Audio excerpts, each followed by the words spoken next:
Good day mga ka-survey. So in this video po is ituturo ko sa inyo kung paano magpasok ng update or code ng ating mga receiver. So I have here my base and my rover.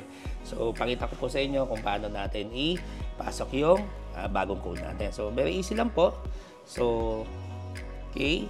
So i-run lang po natin yung ating field master. Okay. So in my case ito siya. Okay. STEC Field Master, no? So, doon naman po sa mga Surpad or AGStar user, meron na po tayong separate video on how to input na code, no? So, dito naman tayo sa Field Master. Okay? So, pagkaran ng ating Field Master, so, be sure lang po na, by the way, bawat receiver po is meron siyang unique na code, no? So, ingat po tayo, baka magkapalit yung code na ipinadala sa atin. So, every receiver meron siyang unique na code, no, na para sa kanya lang.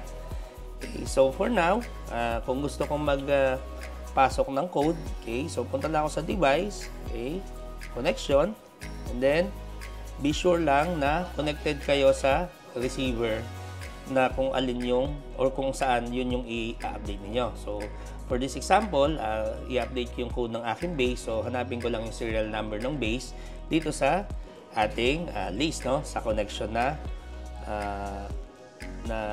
menu. Okay, so just in case na wala rito yung serial number nyo, just click lang search para makita nyo yung serial number. So nandito na yung aking base, yung 189. So, select ko lang siya, click ko lang yung connect.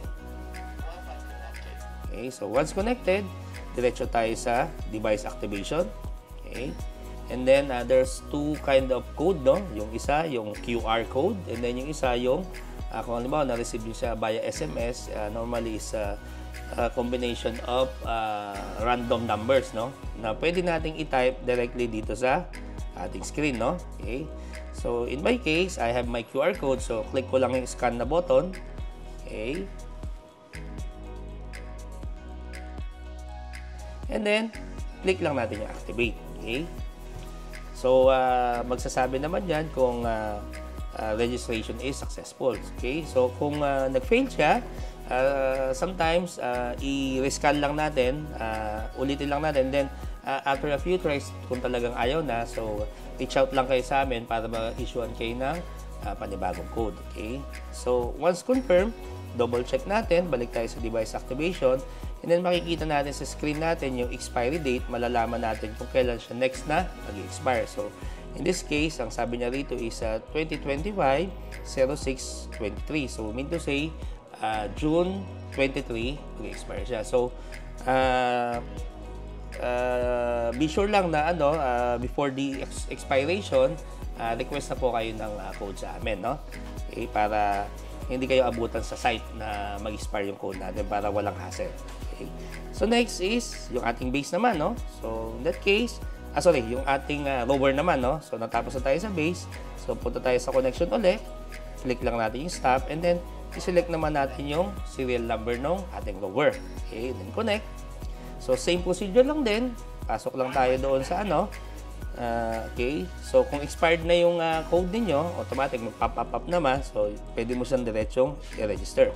Okay, kung hindi pa naman, may few days pa, pasok lang dito sa device, tapos device activation. And then, scan lang ulit natin para sa ating rover. Okay, then click natin yung activate. Okay, registration is successful. So, confirm lang natin, double check. Okay, so makikita natin dyan sa screen natin ang panibagong expiry date niya is 2025-06-23. Right, so yun lang po, very simple lang, and FYI lang po, FYI, so be sure lang po na updated yung ating mga account, especially doon sa mga in terms. So kung fully paid naman po yung inyong equipment, ang i-request na po ninyong code is yung permanent code na, yung perpetual na. So, this coding system is for dun sa mga terms, no, na mga equipment. Alright, so that's it mga survey. Thank you.